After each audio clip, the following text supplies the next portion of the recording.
దేవునికి సమస్తమైన ఘనత మహిమ ప్రభావములు కలుగును గాక. ఆయన శ్రేష్టమైనటువంటి నామం మీ అందరికీ కూడా శుభములు వందనాలు తెలియచేస్తూ ఉంటున్నాను. ఈ ఆదివార సమయంలో మనమందరం కూడా సంఘముగా దేవుని మందిరములో చేరి ఈ విధంగా మరి దేవుని ఆరాధించడానికి, దేవుని యొక్క జీవము కలిగినటువంటి మాటలను మనము వినటానికి, శ్రద్ధ కలిగి ఆ మాటలను మన హృదయాల్లో చేసుకోవటానికి దేవుడు మనకి ఇచ్చినటువంటి కృపను బట్టి మీకు దేవుడికి మనం తెలియజేస్తున్నాం. చిన్న ప్రార్థన చేసుకొని మనం వాక్యానికి వెళ్దాం. ప్రేమ కలిగిన మా దేవానికి వందనాలు స్తోత్రాలు చెల్లిస్తున్నాం. ఈ వాక్యాన్ని మేము ధ్యానం చేస్తుండగా పరిశుద్ధాత్మ దేవ మీ సహాయం అందించని మీరే మాతో మాట్లాడమని అదుపు నన్ను మీ చేతికి అప్పగించుకుంటుండగా మీరు మహిమ పొందమని యేసు నామమున ప్రార్థించి పెట్టుకున్నాము తండ్రి. ఆమేన్.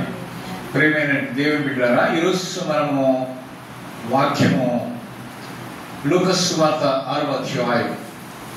లూకాసు సువార్త 6వ అధ్యాయము దయచేసి తిప్పండి. లూకాసు సువార్త 6వ అధ్యాయము 12వ వచనం. లూకాసు సువార్త 6వ అధ్యాయము 12వ వచనం. ఆ దినముల యందు ఆయన ప్రార్థన చేయుటకు కొండకు వెళ్ళి దేవుని ప్రార్థించుట యందు రాత్రి గడిపెను. చాలండి, ఇక్కడ మనం చూస్తూ ఉంటున్నాం ప్రార్థన. ప్రార్థన ఎటువంటిదో, ప్రార్థన శక్తి ఎటువంటిదో ఈరోజు కొన్ని మనం తెలుసుకోవాలని మరి దేవుడు మాట్లాడుతూ ఉంటున్నాడు. ప్రార్థన ఏ విధంగా చేయాలి, ప్రార్థన అంటే ఏంటి? యేసు ప్రభు వారు మనకు ఒక మోడల్ చూపించారు. ఆయన ప్రతిరోజు ప్రార్థన చేస్తున్నట్టుగా, రాత్రంతా సమయాన్ని గడిపినట్టుగా దేవుని సన్నిధిలో. దేవుని వాక్యం సెలవిస్తుంది, దేవుని సన్నిధిలో ఒక దినము గడిపితే 1000 దినముల కంటే శ్రేష్టం. కాబట్టి 1000 దినాలు రాకుండా ఒక్క రోజు గడిపితే సార్లు అనుకునే వాళ్ళు చాలా మంది ఉంటారు కదా. అలా కాదు అంటే దాని అంత ఆశీర్వాదాలు వస్తాయని అర్థం, కానీ ఒక్కరోజు వస్తే 1000 దినాలు వచ్చినట్టు లెక్కించడం కాదు. కనుక దేవుని సన్నిధిలో కీర్తనగాడు అంటాడు కదా, నీ మందిరావరణను చూడవలనని నా హృదయం ఎంతో ఆశపడుతున్నది అంటాడు. మనం ఆశించేటువంటి వారంగా ఉండాలి. దేవుని సన్నిధికి ఆశ కలిగి వచ్చే వారంగా ఉండాలి. దేవుని సన్నిధిలో నేను మోకరించి ప్రార్థన చేసి నా హృదయాన్ని కుమ్మరించాలనేటువంటి ఆశ కలిగి ఉండాలి. మన బంధువుల దగ్గరికి పోవడానికి, మన చుట్టాల దగ్గరకు, లేక స్నేహితుల దగ్గరకు, ఏదైనా పార్టీలకు వెళ్ళాలి అంటే మనం చాలా తొందరపడిపోతాం. ఉద్యోగాలకు వెళ్ళాలంటే చాలా తొందరపడిపోతాం. పొద్దున్నే 6 గంటల నువ్వు డ్యూటీ జాయిన్ కావాలి అని అంటే ఆ టైంలో నువ్వేం చేస్తాము? సమస్తము కూడా శనివారం రాత్రి అన్ని ఏర్పాటు చేసుకొని ఆదివారం డ్యూటీ ఉందంటే పోతాం. లేకుంటే ఆదివారం సిద్ధపరచుకొని సోమవారం డ్యూటీ ఉందంటే 6 గంటలకు వెళ్తాం. అవునా కదా? ఆలస్యం అయిపోతుంది అని. ఒకవేళ ఆలస్యం అయిపోతుంది అనుకుంటే బస్సుకు పోయేట వాళ్ళు ఏం చేస్తారు? వెంటనే ఆటో బుక్ చేసుకొని వెళ్ళిపోతా ఉంటారు. ఎందుకు? ఐ షుడ్ బి దేర్, నేను అక్కడ ఉండాలి. నా యొక్క అధికారి అడుగుతాడు, బయోమెట్రిక్ పెడతామాడా, టైం పడుతుంది అనేది ఒక భయం అనేది ఉంటుంది. లేకపోతే బోనస్లు రావు, ఇంక్రిమెంట్స్ రావు, లేకపోతే చెడ్డ పేరు వస్తుంది, ఇర్రెగ్యులర్ అంటారు, నాకు మంచి పేరు రాదు నేను చేసే ఉద్యోగంలో అని అనుకొని మనం ఏం చేస్తాము? ఒక అలవాటు చేసుకుని అనుకోకుండా ఒక టయాలకు సరిగ్గా లేచేస్తాం. అంటే దేవుని యొక్క సన్నిధిలో మాత్రం మనం ఆ విధంగా చేయలేకపోతున్నాం. ప్రార్థన చేయడానికి దేవుని సన్నిధిలో మనం ఎంతో శ్రద్ధ చూపించాలి. ఈరోజు మనము ప్రార్థన చేయడం అంటే మనం చులకనగా తీసుకుంటున్నాం. ప్రార్థన అంటే ఏంటో తెలుసా? ప్రార్థన నేను బలపరుస్తుంది, ప్రార్థన నేను ఉత్తేజపరుస్తుంది, ప్రార్థన నిన్ను ఉత్సాహపరుస్తుంది, ప్రార్థన నిన్ను దేవునికి దగ్గరగా చేస్తుంది, ప్రార్థన శోధన నుంచి నిన్ను దూరపరుస్తుంది, శోధనలో పడకుండా నిన్ను కాపాడుతుంది, అది నీ శక్తినిస్తుంది. ప్రార్థనలో స్వస్థత ఉన్నది, ప్రార్థన మనుష్యుల జీవితాన్ని మార్చేస్తుంది. ప్రార్థన జీవాలు కూడా మార్చేస్తుంది, అధికారాలు మార్చేస్తుంది, అధికారులు జారీ చేసినటువంటి శాసనాలు కూడా మార్చేస్తుంది. కనుక దేవుని హృదయాన్ని కూడా మన యొక్క ప్రార్థన కలిగిస్తుంది. మనం చేసినటువంటి తప్పులను బట్టి మనం శిక్షలకు అర్హులమైనప్పటికీ ఎప్పుడైతే మనం తగ్గించుకొని మనం ప్రార్థన చేస్తామో తాను చేయనుద్దేశించినటువంటి కీడును చేయకుండా మానేస్తాడు. నినివే పట్టణస్థులు చాలా దుర్మార్గులుగా ఉన్నారు కదా. దేవుని దృష్టిలో చాలా దుర్మార్గులుగా ఉన్నప్పుడు 40 రోజుల్లో ఆ యొక్క పట్టణం నాశనం అయిపోతుందని యోనాను పంపించి ప్రకటన చేయించినప్పుడు వారందరూ కూడా తమను తాము తగ్గించుకొని వారు చేసేటువంటి దుష్క్రియల నుంచి విడిచిపెట్టి యథార్థంగా వారు ప్రార్థన చేయటం మొదలు పెడితే దేవుడు తాను చేయని ఉద్దేశించినటువంటి ఆ కీడును చేయగా మారేను. అంటే అర్థం ఏంటి? వారు చేసినటువంటి ప్రార్థన దేవుడు హృదయాన్ని కూడా కలిగిస్తుంది. నీవు నేను చేసే ప్రార్థన దేవుని హృదయాన్ని కలిగించాలని ఈ ఉదయకాల సమయంలో జ్ఞాపకం చేస్తున్నాం. ఆయన హృదయం కరగాలి అంటే, మన ఎదుటి యొక్క అధికారి యొక్క హృదయం కరగాలి అంటే, మనం ఎవరికైతే సహాయం కోసం అడగడానికి వెళ్తామో ఆ వ్యక్తి హృదయం కరిగి మనకు సహాయం చేయాలి అంటే మనం ఏ విధంగా అప్రోచ్ అవుతాం, ఏ విధంగా అడుగుతాం? అడిగే పద్ధతిలో మనం అడిగితే మనం ఒక కలవకలు బట్టో, మన మాటలను బట్టో, మన ప్రవర్తన బట్టో ఎదుటి మనిషి యొక్క హృదయము కరిగిపోతుంది. అయ్యో ఇంత కష్టంలో ఉన్నాడా, అయ్యో ఇంత కష్టమో నాకు తెలియదు, అరే బాబు తీసుకో సహాయం కదా. అంటే ఆ విధంగా దేవుణ్ణి మనము ప్రసన్నత చేసుకోవాలి. నిన్ను నీవు తగ్గించుకున్నప్పుడు నీకు దేవుని యొక్క ప్రసన్నత వస్తుంది. చాలా మంది ఈగోయిజం ఫాలో అవుతూ ఉంటారు, అహం అనేది వస్తుంది. నేను ప్రార్థన చేయకూడదు అనుకుంటాను. ప్రార్థన అది నేను బలపరుస్తుంది. జ్ఞాపకం చేసుకోండి ఏమండి, ప్రార్థన దేవునితో సహవాసం అనేది పెంచుతుంది. కనుక విశ్వాసకి ప్రార్థన ప్రాణము వంటిది. మనిషిలో ప్రార్థన లేకపోతే ఆ విశ్వాసి ఆత్మీయంగా చనిపోయినటువంటి వాడే. ప్రకటన గ్రంథంలో ఏం చెప్తూ ఉంటున్నాడు? నీకు జీవించుచున్నామనే మాట మాత్రం ఉన్నది కానీ వృథుడమే. పైకి బాగానే ఉన్నాం, బతుకున్నాం, చరిస్తున్నాం, అన్ని చేస్తున్నాం, కానీ ఆత్మీయమైన పరిస్థితులు చనిపోయేటువంటి వారు. ఈరోజు ప్రభువా అనేటోళ్ళు ఎవరు లేరు. సంఘానికి వస్తారు, కూర్చుంటారు, అన్ని వింటారు, అన్ని చేస్తారు, నోరు తెరిచి స్తోత్రం ప్రభువా అంటున్నారు. ఎవరు ఒకసారి చెప్పండి, హల్లెలూయా చెప్పండి. మీ నోరు తెరవాలి కదా. దేవుడు నోరు ఇచ్చాడా లేదా? అవును కదా.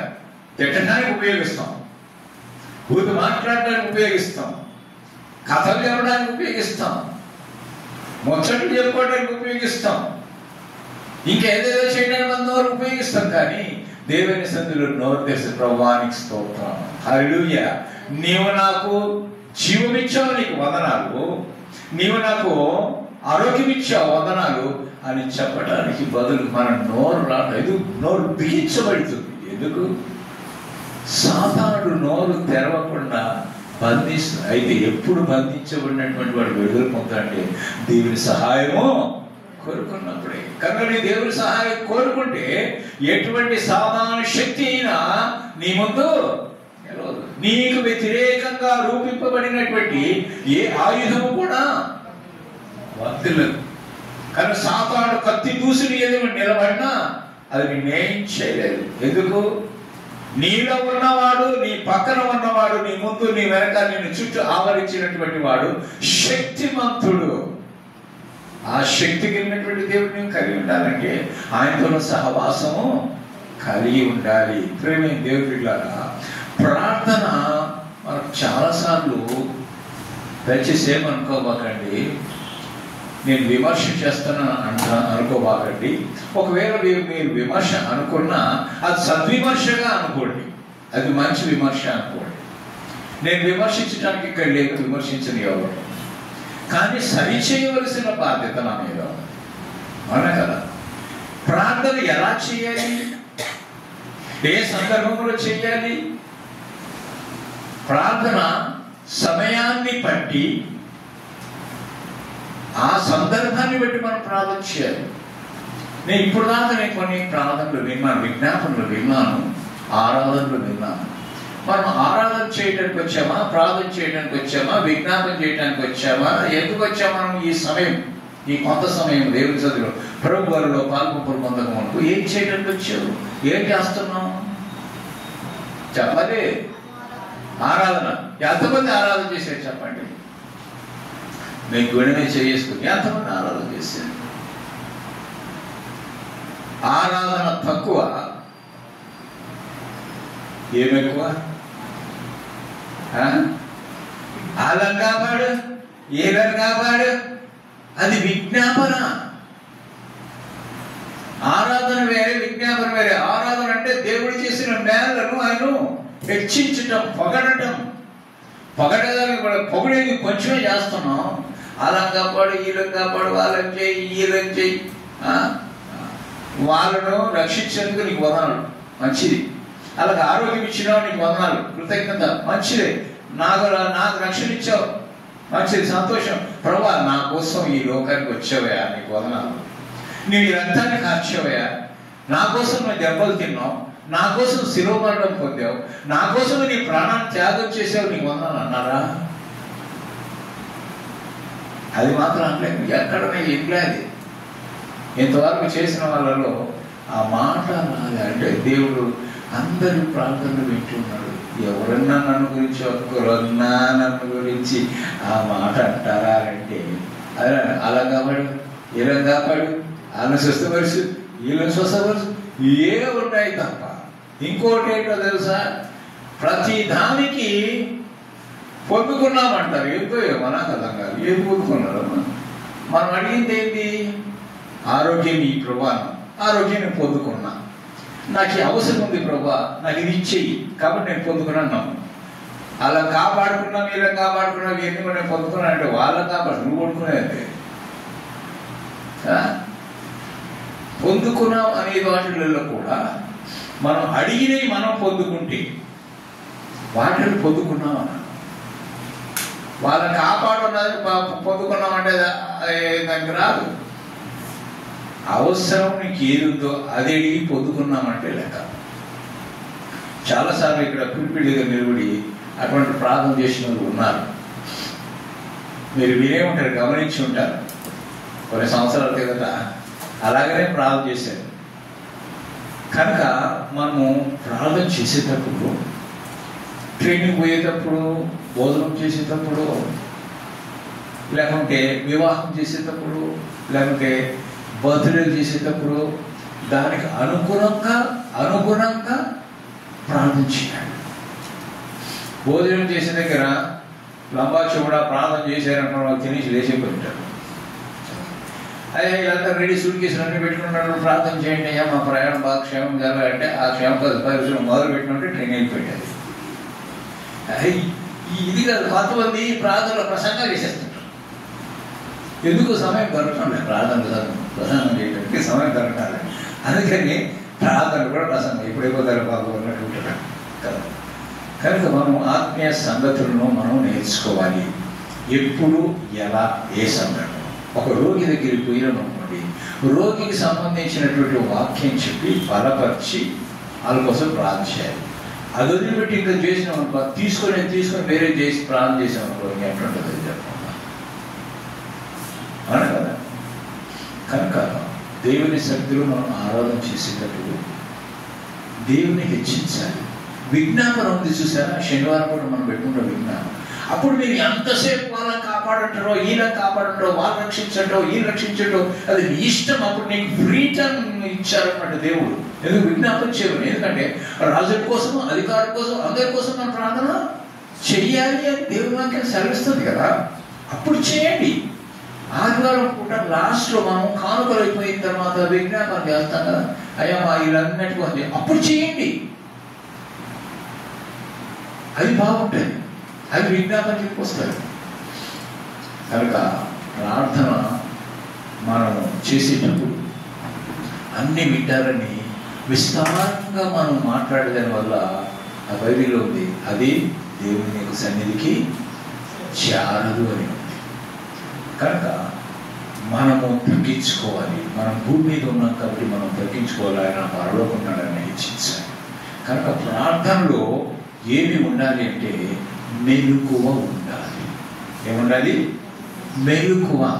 మెలకువ అని అంటే కొంతమంది ఉంటారు, చర్చికి వచ్చే మంచిగా పైన ప్రయాణాడుతుంది, కింద కూర్చోవడానికి బాగుంది, ఇలాంటి చైర్ బాగుంది, ప్రార్థన స్టార్ట్ అయిపోతున్నా జ్వాలపాడ వాడినట్టు ఉంటుంది, ఇక నిద్రపోయి లాస్ట్ ఆమె ఆమె అనేటోళ్ళు లేరా? నిద్రపోయే క్రైస్తవులు లాగా ఎందుకని పడుకొని నిద్రపోలేరా? రెస్ట్ కాక వీడియో నిద్రపోమా? ఆ నిద్ర వేరే. నేను చెప్పే నిద్ర మెలకువ ఏంటంటే ఆత్మలో మెలకువ. ఏమిట్లో ఉండాలి మెలకువ? ఆత్మలో మెలకువ. యేసు ప్రభువు వారు ఏమన్నాడు తెలుసా? మత్తయి సువార్త 26:41 మీరు శోధనలో ప్రవేశించకుండానట్లు ఏం చేయాలన్నాడు? మెలకువగా ఉండి ప్రార్థన చేయాలి. అంటే ఎందుకు మెలకువగా ఉండాలి? శోధనలో ప్రవేశించకుండానట్లంటే శోధకుడు వచ్చి శోధిస్తాడు అని క్లియర్గా అర్థమైపోతుంది. కనుక ఆ శోధనలో ప్రవేశించకుండా ఉండాలంటే మన ప్రార్థన. అంటే శోధన జయించువాడు ధన్యుడు అన్నారు కదా.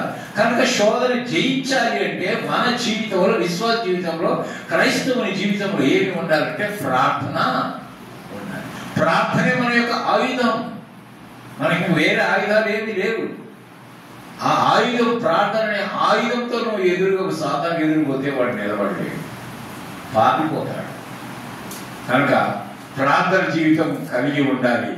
పేతురు రాసిన మొదటి పత్రిక 4:7 ఏమంటే అన్నిటి అంతము సమీపమై ఉన్నది కనుక స్వస్థ బుద్ధి గలవారై ప్రార్థన చేయటం ఎట్లా ఉండాలంట? మెలకువగా ఉండాలి. స్వస్థ బుద్ధి కలిగినటువంటి వారై, స్థిరమైనటువంటి బుద్ధి కలిగి ఉండాలి. చంచలమైనటువంటిదిగా ఉండకూడదు. స్థిరం. మనం ఏం చేస్తున్నామో దేవునికి అనుసంధానం. Forget all the people who are beside you. నీ పక్కన ఉన్నటువంటి మనుషులు మర్చిపోండి.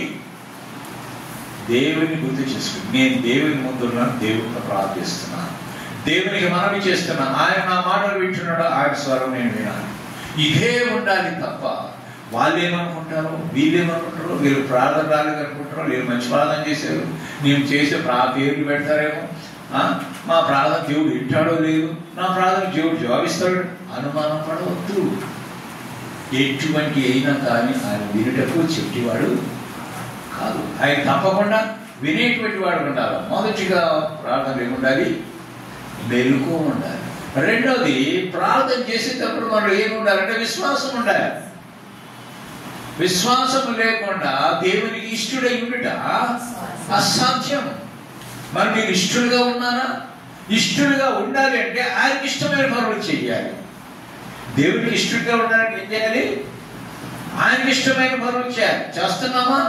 ఒకసారి నాకు చెప్పాల్సిన అవసరం లేదు. మీరే విడిని చేసుకుని ఒకసారి పరిశీలన చేసుకోండి. నేను దేవునికి ఇష్టంగా నేను బ్రతుకుతున్నానా? దేవునికి ఇష్టమైన పనులు నేను చేస్తున్నానా? ఆయన సంతోషపెట్టే పనులు నేను చేస్తున్నారా? ఆయన ఏం సంతోషపెట్టే పనులు చేయాలంటే ఏం చేయాలి? ప్రార్థన చేయాలి, వాక్యం చదవాలి, మందిరానికి వెళ్ళాలి, దేవుడు చేసిన మేలండి కృతజ్ఞతలు తెలియచేయాలి. అంతేకాకుండా నీ తోటి వారికి, నీ పక్కల వారికి, నీ ఉద్యోగంలో ఉన్నా కానీ ఎక్కడైనా కానీ నీకు తటస్థించినప్పుడు, నీకు అవకాశం దొరికినప్పుడు దాన్ని సద్వినియోగం చేసుకొని దేవుని గురించి, రక్షణ గురించి, నీకు మేలు ఏ విధంగా చేశాడా, ఏ విధంగా ఉపకారం చేశాడా, వాటి గురించి నీవు సాక్ష్య రూపంలో చెప్పాలి. పాట పాడతాం. ఏం పాడతాం? సాక్ష్యమిచ్చేదా మన స్వామి యేసు దేవుడను సుసాక్ష్యమిచ్చేదా. ఈ పాట వరకే పాడదాం స్వామి దేవుడు అంటే. కానీ నిజంగా నీ జీవితంలో ఆయన దేవుడిని గ్రహించావా? నిజంగా ఆ దేవుడిని హృదయంలోనికి స్వీకరించావా? నీ హృదయంలోనికి ఆయన స్నానించావా? హృదయం అనే తలుపునంత నిల్చుండి ఆయన నటుచున్నాడు. ఎవరైతే ఆయన స్వరం విని ఆ హృదయం అనే తలుపు తెరుస్తాడో వారు హృదయంలోనికి ఆయన ప్రవేశిస్తే ఆయన మనం కలిసి ఏం చేస్తామంట? భోజనం, మంచి సహవాసం అన్నమాట. కనుక మనము ఏ ప్రార్థన చేస్తున్నా కానీ మన జీవితంలో ఏముండాలంట? విశ్వాసం అని ఉండాలి. ఎవరినైనా దర్శించడానికి పోయినాం, రోగి వెళ్ళినప్పుడు వాళ్ళని దర్శించడానికి పోతాం, అనారోగ్యంలో ఉన్నప్పుడు దర్శించడానికి వెళ్తాం. వాళ్ళ దగ్గర మనం ప్రార్థన చేస్తామా లేదా? తప్పకుండా చేస్తాం.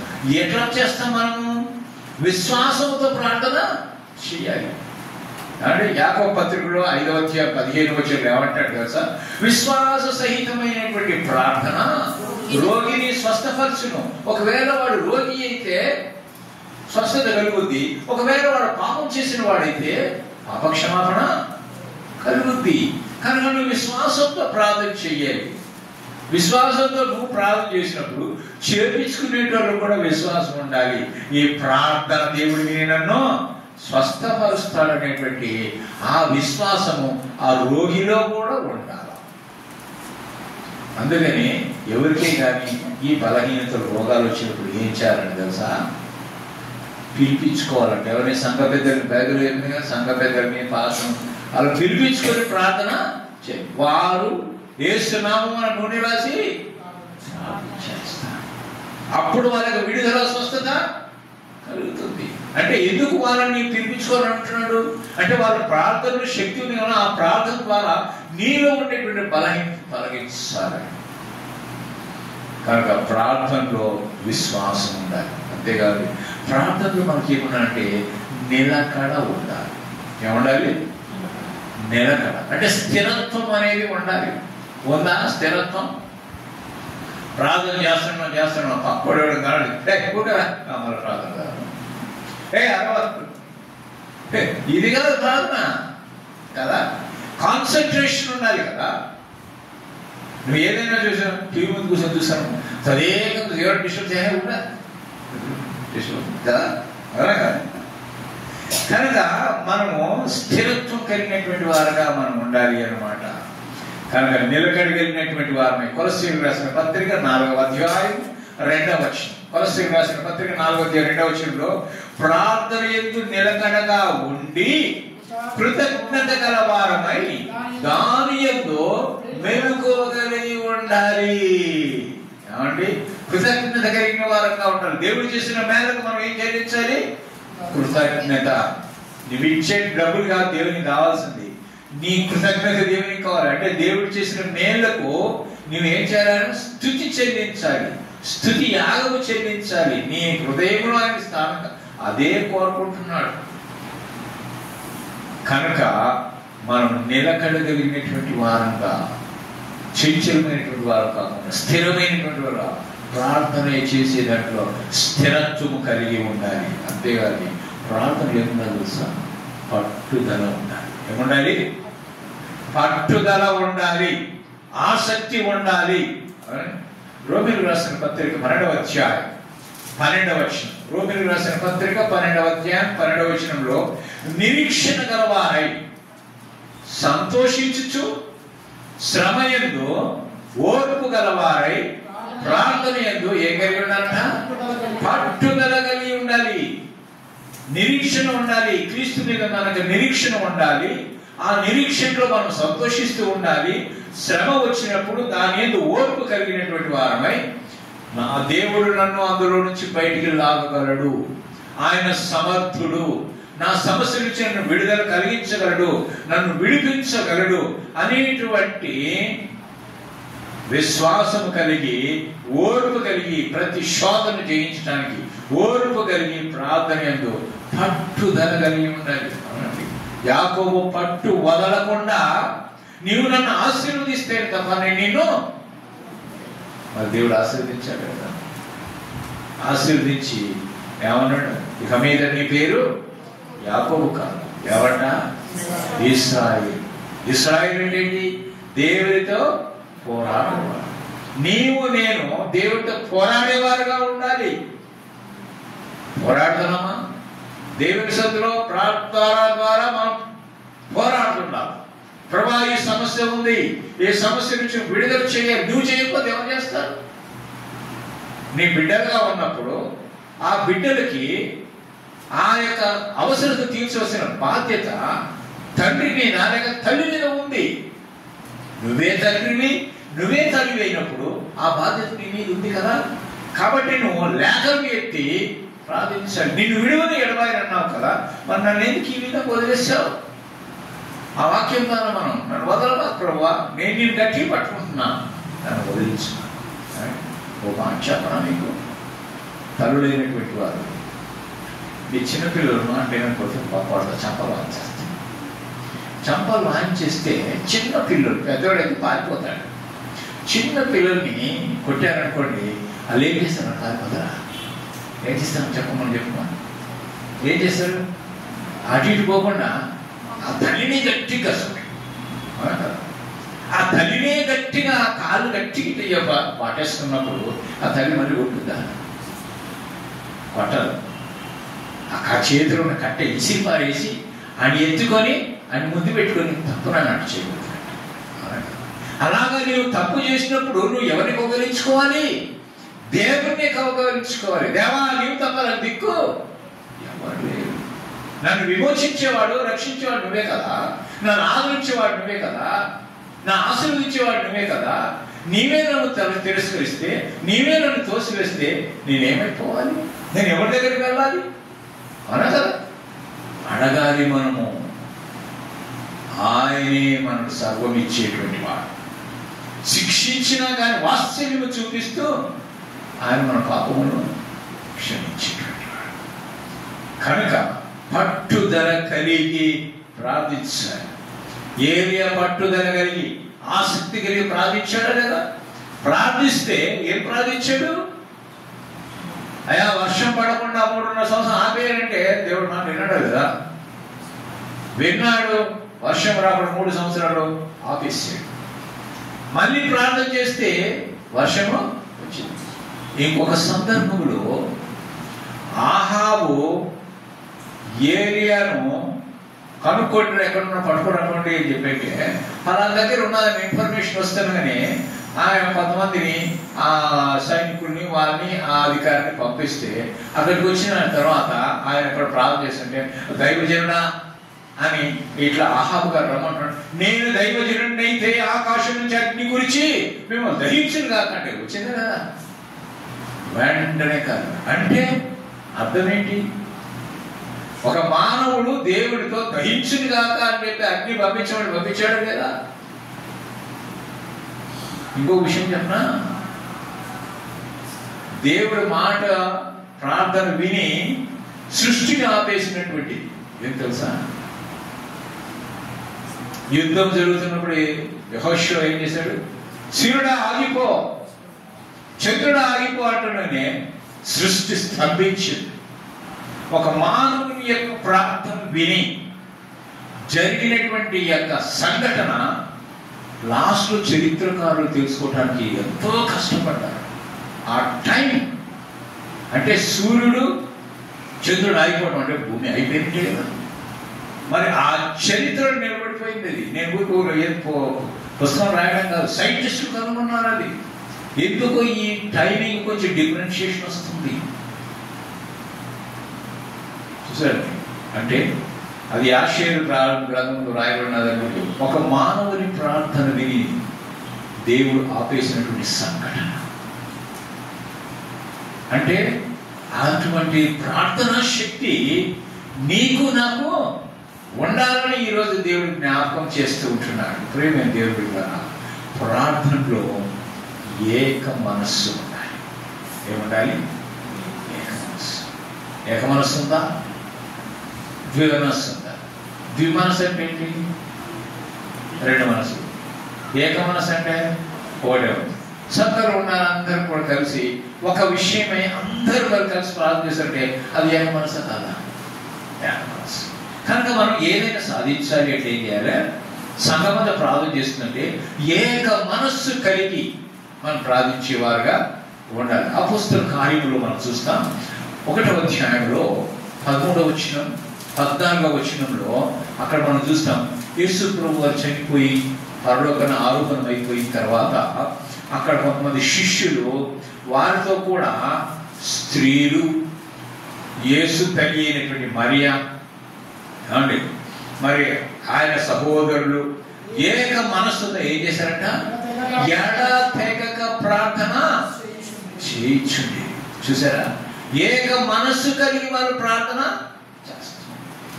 అంతేకాదు మనలో ఏమన్నట్టు ప్రార్థనలో విజ్ఞాపన. ఇప్పుడు మీరు చేశారు కదా, ఇంతవరకు దాకా వాళ్ళని కాపాడు, ఇలా కాపాడు, విమోచించు, వాళ్ళకి ఆరోగ్యం అనుగ్రహించు, వాళ్ళకి రక్షించు, వాళ్ళకి ఇది చేసే, ఇది విజ్ఞాపన కదా. ఇతరుల గురించి చేసేటువంటిది విజ్ఞాపన. కనుక విజ్ఞాపన చేసేటువంటి వారుగా ఉండాలి. ఎలా విజ్ఞాపన చేయాలంట? ఎఫెసీయులకు రాసిన పత్రిక 6వ అధ్యాయం 18వ వచనం. ఎఫెసీయులకు రాసిన పత్రిక 6వ అధ్యాయం 18వ వచనంలో, ఆత్మ వలన ప్రతి సమయమందును ప్రతి విధమైన ప్రార్థనను విజ్ఞాపనను చేయుచు ఆ విషయమై ఎవరి కోసం అంట? సమస్త పరిశుద్ధుల నిమిత్తము పూర్ణమైన పట్టుదలతో, కొంచెం పట్టుదల కాదు, పూర్ణమైన పట్టుదలతో విజ్ఞాపన చేయుచు మెలకువగా ఉండుడి. చూసారా, పరిశుద్ధుల కోసం, ఇతరుల కోసం, అందరి కోసం విజ్ఞాపన చేసేవారు. యేసు ప్రభు వారు మన కోసమని ఆయన విజ్ఞాపన చేశాడు. యోహాను సువార్తలో మనం చూస్తాం, మనమందరం ఏకమై ఉండాలని. తండ్రి నీవు నేను ఏకమై ఉన్నారాధన, మీరు నాకు అనుగ్రహించిన వారందరూ కూడా ఏకమై ఉన్నాడు. వీరి వాక్యం అయినటువంటి వారు అందరూ కూడా ఏకం. కానీ యూనిటీ అనేది కావాలి అన్నమాట. యూనిటీ ఏమవుతుందంట? Unity leads to success. అవును కదా. కనుక మనలో ఏముంటుంది? ఐక్యత. ఐక్యత ఉందా? కుటుంబంలో ఐక్యత ఉండదు, సంఘంలో ఐక్యత ఉండదు, సమాజం ఐక్యత ఉండదు, అన్నదమ్ముల మధ్య, అక్క చెల్లెల మధ్య, భార్య భర్తల మధ్య ఐక్యత అనేది లోపిస్తుంది. కారణం ఏంటి అని అంటే, అక్కడ ఎవరు పనిచేస్తున్నారు? సాతాను. ఆ సాతానికి అవకాశం ఇవ్వకుండా ఉంటే మన ఐక్యత వస్తుంది. కనుక మనలో దేవుడు ఏం హెచ్చరిక చేస్తుంటే, ఐక్యత కలిగినటువంటి వారుగా, విజ్ఞాపన చేసేవారుగా ఉండాలి. మరి ప్రార్థన ఎందుకు చేయాలి? బాగానే ఉంది. ప్రార్థన ఎందుకు చేయాలమ్మా? తెలిసిన వాళ్ళు చెప్పండి. ప్రార్థన ఎందుకు చేయాలి? మీకు తెలిసినవి అని చెప్తాండి. ప్రార్థన ఎందుకు చేయాలి?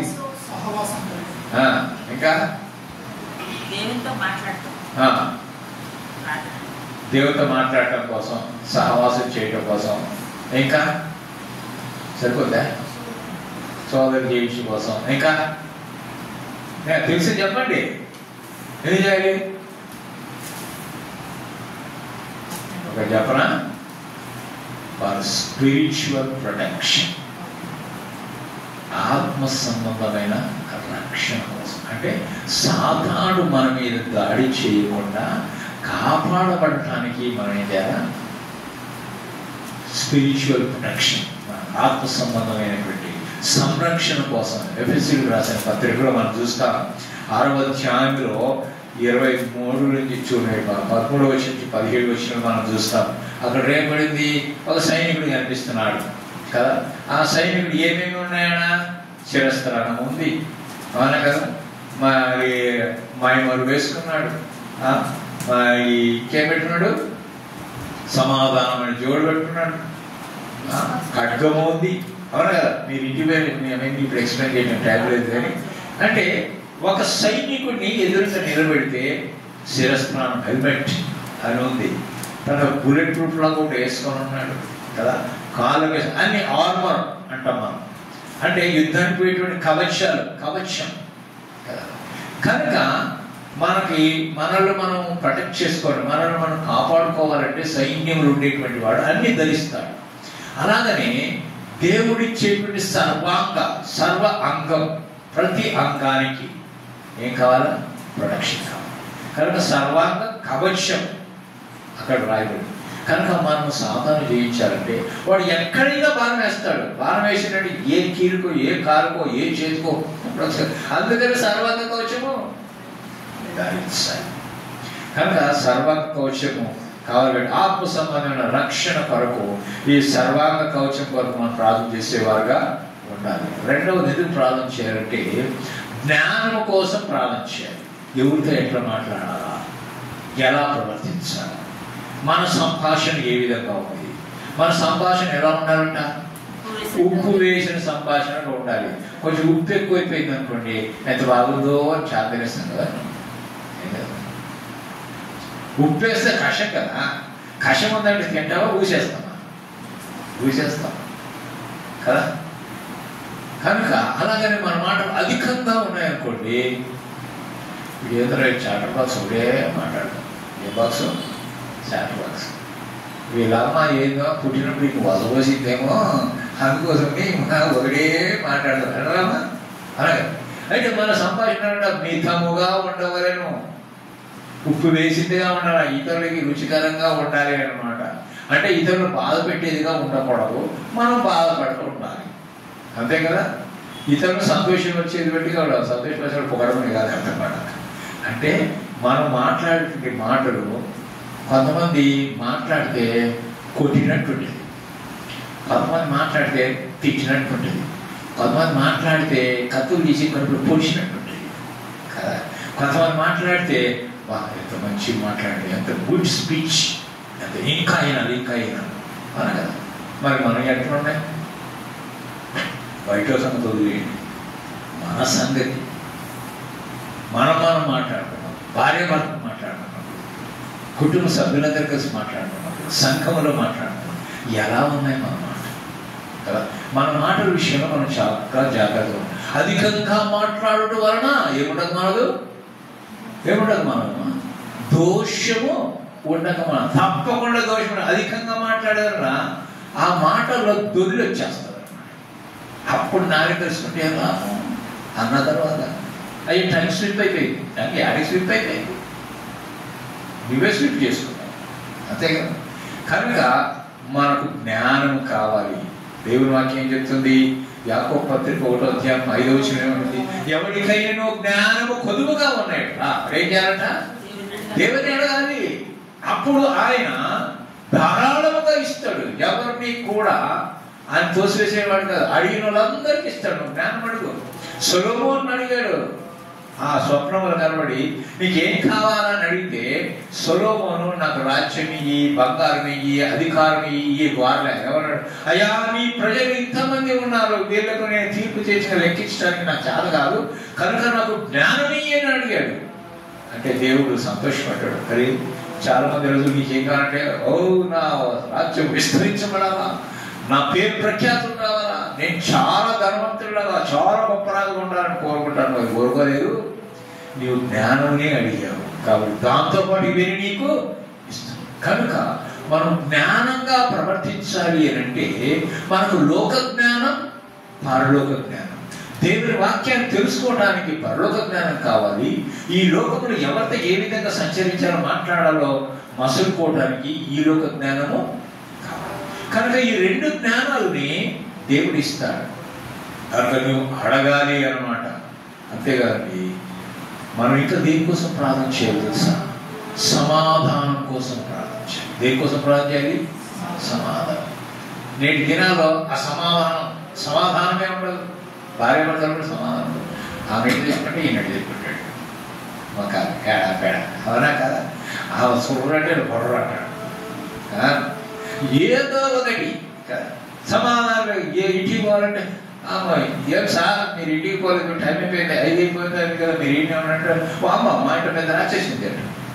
ఏదో రాసేసి ఉంటాడు. నేను ఇంటికి పోతానని రయ్యం లేస్తుందండి. అందుకోసం సమాధానం కదా. కొంతమంది భర్త వస్తున్నా అమ్మో పులుస్తుంది, తెల్లారు ఎప్పుడు తెల్లారుతుందా, ఎప్పుడు వెళ్ళిపోతాడు ఇంటికి అని ఎదురు చేయడం భార్యలు కూడా ఉంటారు. కొంతమంది ఇంటికి పోతాడు, ఎప్పుడు లేటుకు పోదాం, ఏదో కక్కి పెట్టేసి తిరిగి కమ్మ దుప్పట పడుకొని నిద్రపోదాం అన్నట్టు లేరా? సమాధానం కోరలేదు. సమాధానం లేకపోవడం కారణం ఏంటి అంటే, సమాధాన అధిపతి అయినటువంటి యేసయ్య వారి కుటుంబంలో, వారి జీవితంలో, వారి యొక్క హృదయంలో లేకపోబట్టి ఆయన ఎప్పుడైతే నువ్వు కలిగి ఉంటావో అప్పుడే నీకు సమాధానము వస్తుంది. నేటి దినాలు అసలు కుటుంబాల్లో కావచ్చు, సంఘాల్లో కావచ్చు, సమాజంలో కావచ్చు, శాంతి సమాధానం కరువైపోయినాయి. కాబట్టి సమాధానం కోసం మనం ఏం చేయాలి? ప్రార్థన చేయాలి. యేసు ప్రభువు వారి మాట అన్నాడు యోహాను సువార్త 14వ అధ్యాయం 27వ వచనం. యోహాను సువార్త 14వ అధ్యాయం 27వ వచనం ఏమన్నాడంటే, శాంతిని మీకు అనుగ్రహించి వెళ్ళుచున్నాను కనుక ఇంకేమన్నాడు, నా శాంతినే మీకు అనుగ్రహం. ఎవరి శాంతి? దేవుని యొక్క శాంతి. లోకం ఇచ్చినట్టుగా కాదు, నేను మీకు లోకం ఇచ్చినట్టుగా నేను మీకు అనుగ్రహించలేదు. మీ హృదయమును కలవరపడనీయకుడి, వెరవనీయకుడి అంటున్నాడు. నేను ఇచ్చే సమాధానం, శాంతి సమాధానం మీకు శాశ్వతంగా ఉంటుంది. అంటే శాశ్వతమైన శాంతి సమాధానం కావాలి అంటే యేసు దగ్గర మాత్రమే దొరుకుతుంది, ఇంకెక్కడ దొరుకుతుంది? దేవుని సన్నిధిలోనే దొరుకుతుంది. ఆ సమాధానాన్ని మనం కోరుకోవాలి. 4వది మనం చూసినట్లయితే ఎందుకు మనం ప్రార్థన చేయాలి అంటే క్షమాపణ కొరకు ప్రార్థన చేయాలి. మనం చేసినటువంటి తప్పిదాన్ని అన్నింటినీ కూడా క్షమించమని మనం ప్రార్థన చేయాలి. మనం చేస్తామా? అవి కావాలి ఈ కావాలంటే నన్ను క్షమించండి మాత్రం మనం చేసేది చేస్తూనే ఉంటారు. మాట్లాడు అంటే దేవుడి నుంచి బెనిఫిట్స్ కావాలి అంతే. దేవుడి నుంచి ఎప్పుడు చూసినా కావాలి కావాలి కావాలి, ఎన్నో ఇష్యూలు అన్నీ తీసుకోలే కదా. ఆశీర్వాదాలు తీసుకునే ఉంటుంది. అయ్యా నీకు నా హృదయాన్ని ఇస్తాను, నేను ఇస్తాను, నా సమయం ఇస్తాను, ఏమంటే నా తలాంతులను ఇస్తాను అంటే అది ఇస్తున్నాము. మన తలాంత ఒకే కీబోర్డ్ వాయించేది కావచ్చు, తబలా కొట్టేది కావచ్చు, పరిచయం చేసేది కావచ్చు, ఇవన్నీ తలాంతులు, పాట పాడేది కావచ్చు, ఇవన్నీ తలాంతులే కదా.